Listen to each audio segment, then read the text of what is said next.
cette loi de finances rectificative n'est pas du tout convaincante. Lorsque j'ai parcouru un peu le contenu et que j'ai vu la manière dont les budgets ont été alloués dans certains départements et que vous voyez la présidence, il y a eu une augmentation du budget au niveau de la présidence, y compris l'Assemblée nationale. Bien évidemment que je suis une institution, je suis député de l'Assemblée nationale, je ne peux pas du tout admettre cela. Je pense que nous sommes dans une période pandémique et il était nécessaire de prendre des restructurations vis-à-vis de ces institutions-là. Il était nécessaire de diminuer le budget de ces institutions et le recadrer ici dans les départements importants. Mais ce qui m'a franchement écœuré, c'est le cas surtout de la santé. En pleine pandémie, on diminue le budget du ministère de la Santé de 700 et quelques milliards. Ça, c'est inconcevable. Et encore, au niveau de l'agriculture et de l'élevage, où le président prône avec sa politique de l'autosuffisance alimentaire, comment se fait-il qu'on peut encore diminuer le budget du ministère de l'Agriculture et de l'Élevage? Comment pouvons-nous combattre cela, l'autosuffisance alimentaire? Allons du volet aussi de l'environnement, avec ces calamités, ces catastrophes, avec ces dégâts écologiques, avec ces activités minières qui sont en train de dégrader l'environnement de jour à jour. Comment se fait-il qu'on peut encore diminuer le budget encore de l'environnement?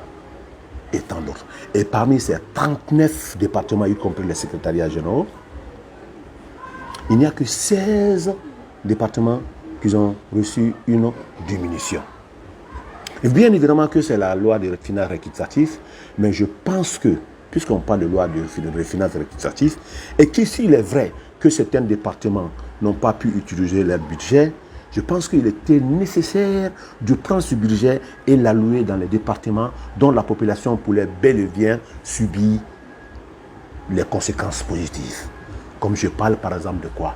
De couveuses pour les femmes, la gratuité de la césarienne, les infrastructures sanitaires. Inconcevables pour diminuer un peu le budget, surtout de la santé. Ça m'a mis très mal à l'aise.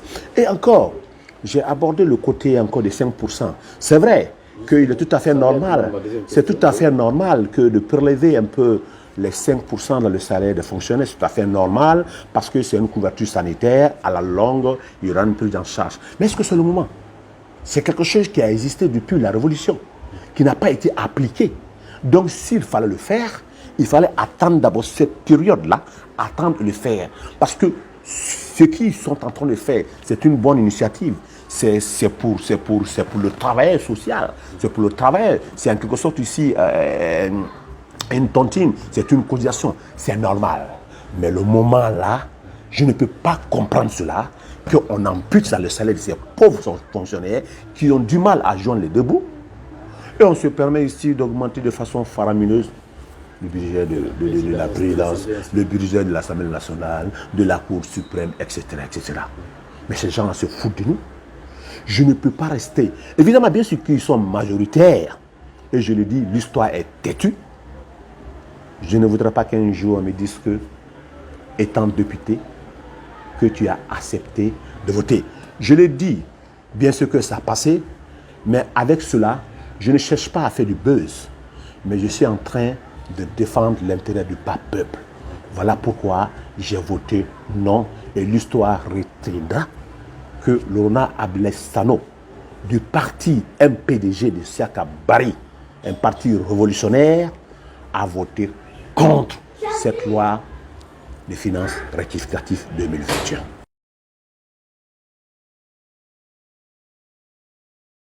Évidemment, j'ai pris langue avec mon président Siaka Barry, et lorsque, pour ceux qui ont suivi Joma FM, ça a été aussi sa réaction. Parce que pour quelqu'un qui aime cette nation, pour quelqu'un qui a l'amour de cette patrie, en voyant le contenu de ce projet de loi rectificatif, c'est écœurant. Donc, c'est en quelque chose que nous avons à peu près les mêmes idées. La raison pour laquelle nous, les trois députés d'ailleurs, Honora Mouloukou Suleiman, Honora Fatma Tabayo, y compris moi, bien évidemment que nous sommes évidemment dans un groupe parlementaire qui est Alliance Patriotique, évidemment, mais quelque part, nous pouvons converger. Et quelque part aussi, si nous trouvons que cela vraiment ne va pas dans la ligne droite de notre idéologie, de notre politique, nous pouvons agir autrement. Cela ne voudra pas dire que nous sommes en discordance ici avec notre groupe parlementaire. Non, nous avons décidé ainsi, nous avons formé un bloc de dire non. Et nous n'avons pas été seuls. Peut-être que c'est nous qui avons, peut-être que c'est notre réaction qui a fait à ceux de Tonus. Sinon, sachez que même au niveau même de la partie majoritaire de la mouvance ici, il y a des députés qui sont non seulement abstenus, mais il y a certains aussi qui ont refusé de voter.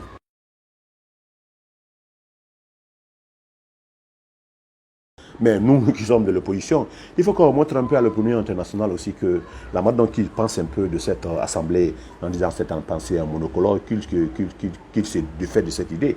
Cette assemblée n'est pas monocolore. On peut dire que cette assemblée est majoritaire, mais pour nous monocolore, je ne suis pas d'accord, parce que nous qui sommes là-bas et qui sommes minoritaires, quelles que soient les circonstances et quelles que soient les conséquences et quels que soient les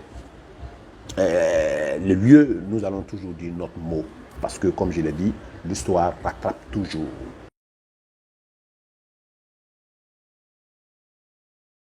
Nous avons voté non. Ils sont majoritaires.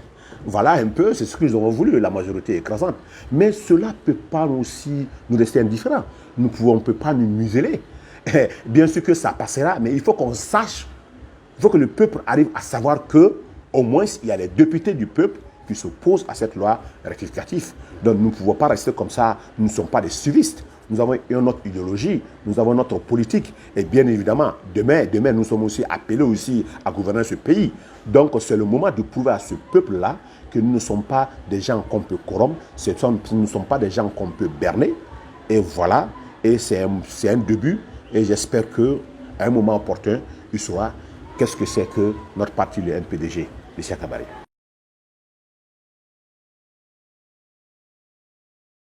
Mais vous savez, c'est toujours comme ça. Avant de venir en plénière, on procède d'abord à ce qu'on appelle ici l'intercommission. Et c'est là-bas où on fait appel ici, évidemment aussi aux responsables des départements, c'est-à-dire je parle ici des ministres consorts, pour qu'ensemble nous puissions vraiment étayer, discuter réellement de compréhension au niveau ici d'un document. Maintenant, s'il n'y a pas de clarification par rapport à cela, le débat se transpose au niveau de la plénière et nous sommes habilités encore à poser ces questions. Et c'est ce que je fais, parce qu'au niveau de l'intercommission où chaque commission est représentée, évidemment avec les différentes questions, des questions ont été posées. Mais si ces questions nous semblons ne pas être vraiment des questions qui nous sommes réellement satisfaits, il est tout à fait normal que nous puissions l'étaler au niveau de la plénière. Et c'est ce que je fais. Voilà. Dans les conditions normales, c'est une session qui devrait se faire en 2 semaines. On devrait être convoqué par le président depuis le 15 août. Mais je ne sais pas, compte tenu de certaines circonstances ici, et voilà, on a reçu le bottin à un laps de temps. Mais je ne pourrais pas dire que je ne peux pas dire que ça s'est très bien passé, parce que non, pas du tout, parce que lorsqu'on donne un bottin à quelqu'un en 72 heures, une loi de finances rectificative, vous voyez un peu.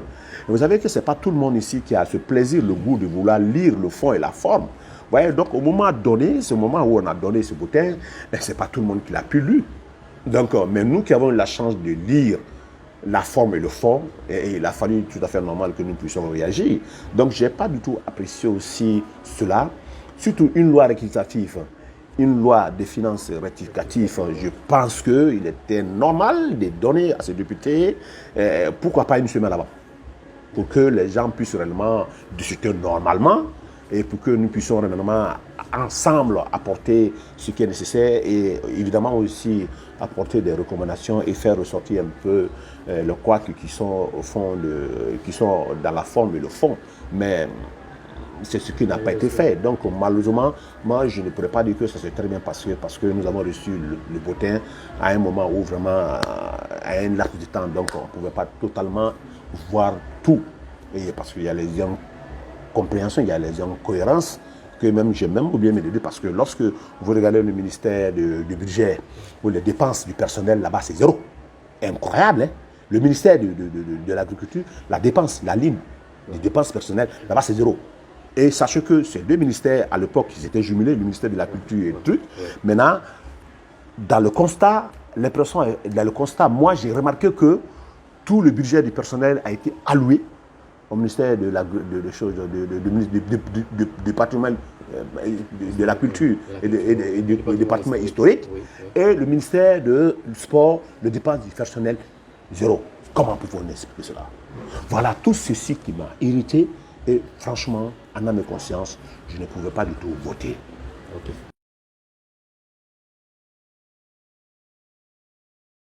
Bon, d'abord, nous sommes au repos.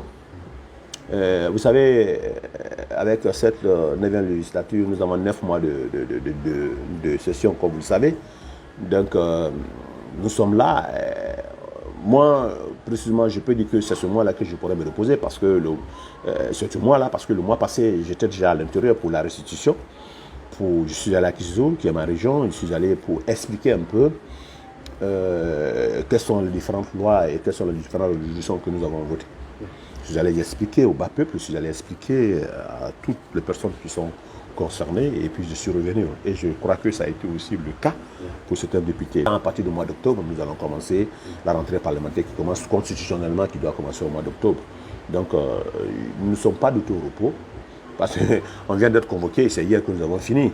Aujourd'hui encore, voilà, on était encore dans d'autres choses, parce que n'oubliez pas qu'on ne peut pas être au repos, parce que nous sommes avec nos militants et nos militants, donc il est nécessaire aussi que nous fassions aussi des assemblées générales.